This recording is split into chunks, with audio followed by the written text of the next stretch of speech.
All right. So, when you sent over this USA Today article about the Menendez brothers, I got to say, I was fascinated. Yeah. It's one of those cases that you kind of remember hearing about, Right.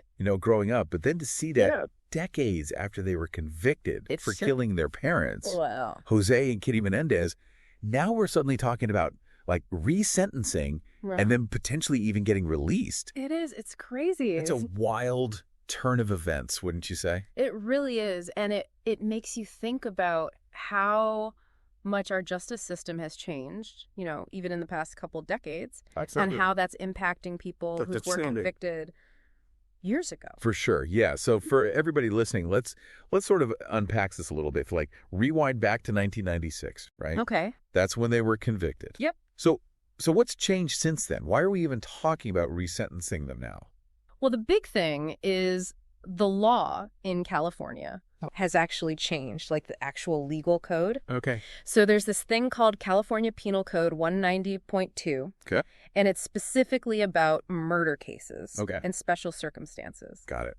So back in the 90s when they were convicted, that law allowed for really harsh sentences if there were certain things involved in the case. Okay. Like if somebody was lying in wait or if there was like a big financial gain. Right.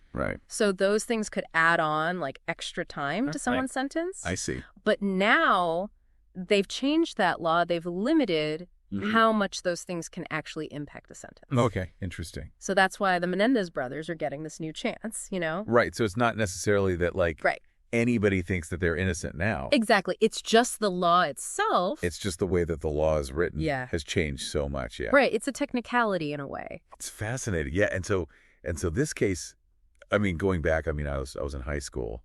I remember just how huge this was in the news. Right, for sure. Everybody was talking about it. And the prosecutor, their whole argument was basically greed.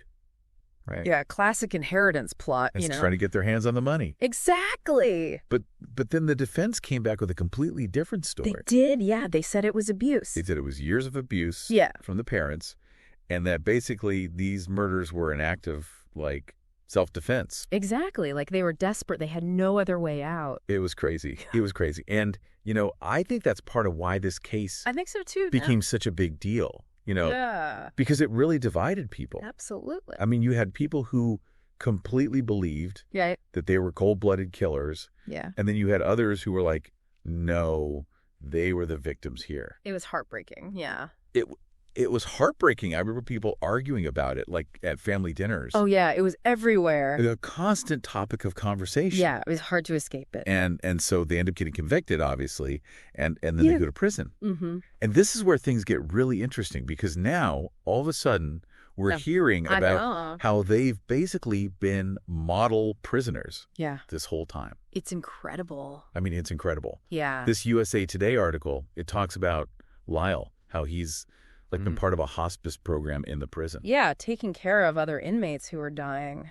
Yeah. It's pretty powerful stuff. It's amazing. And then they both, earn college degrees while they're locked up. Yeah. That shows some serious dedication. I know. Who does that? Right. But it makes you think, are they really trying to improve themselves? It does. It makes you wonder. What's going on in their minds? It really does. And even crazier, they both got married while in prison. I know. What is that about? It's a whole other level, right? A whole other level, yeah. Makes you think about their lives and their, how different it is. Totally different. From what we imagine, I know. It's not just sitting in a cell all day. Right. Clearly they're doing things, making connections. Yeah, so what do you make of this, in terms of rehabilitation? That's the big question, right? Can people who do something so horrific, can they really change? Right. Are they capable of true transformation? It really makes you think. It does. It makes you re-examine everything. About the justice system and, what it's supposed to do. Exactly. What's the goal here? Is it just punishment, or is it also about giving people a chance to become better? And how do you measure that change? You know? Right. How do we know if it's genuine? Yeah, and I think, it's easy to get caught up in all of this, but I think it's really important to remember the victims in this case, too. Of course, absolutely. Jose and Kitty Menendez's family, their friends. Yeah. these people were deeply affected by this crime. It's a ripple effect. You know, the trauma just spreads outwards. Yeah, and that pain doesn't just go away. You know? Absolutely not. It stays with them. It lingers. Yeah, it lingers. Yeah. And it makes you think about, like, what does justice even mean in a situation like this? Yeah, it really does. You know, how do you balance the needs of the victims with the potential for, you know, rehabilitation of the people who committed the crime?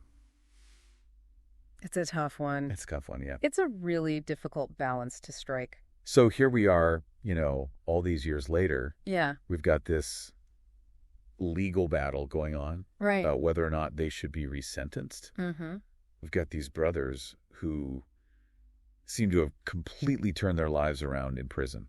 But then we also have this huge question mark hanging over their heads. Totally. Like, what happens if they do get released? Exactly. What kind of future awaits them? Right, like can they truly reintegrate into society? Yeah, and will people even accept them? Yeah, will they be given a real chance? I mean, it's a real-life experiment in second chances. It really is. It's fascinating, but it's also, like, kind of terrifying.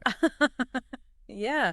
I mean, there are no easy answers here. No, not at all. It's a very gray area. And that's what makes this case so compelling, I think. Absolutely. You know, it forces us to confront these really difficult questions. It does. About justice and rehabilitation and whether or not people can truly change. It's thought-provoking, for sure. It really is. It makes you consider all sides. Yeah, it's not black and white. No, not at all. It's very nuanced. Yeah, it's messy. It's messy.